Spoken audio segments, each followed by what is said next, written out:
Yes. Yes, if you have something like a broken bone, like a broken shoulder, leg, collarbone, hip, or something that is traditionally corrected by surgery, if you have anything natural that can make the body heal itself.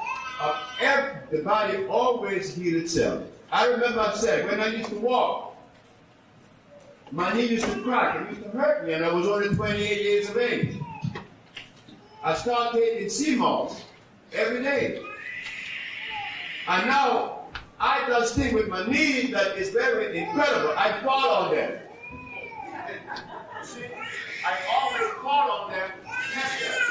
I fall on concrete on my knees. I don't feel any pain. But once ago, I used to walk and feel pain. So, sure, we have something to correct that situation, because we know that it is precipitated by acid eating up the ligaments and the elastic fibers, the connective tissues. So you build them back. The body grows back.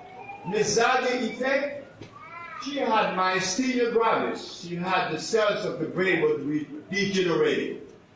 But prior to her coming to me, they had cut her thymus gland out. When she took the treatment, the thymus gland grew back. This is history. The body, just allow it. It will go back like Lisa told us.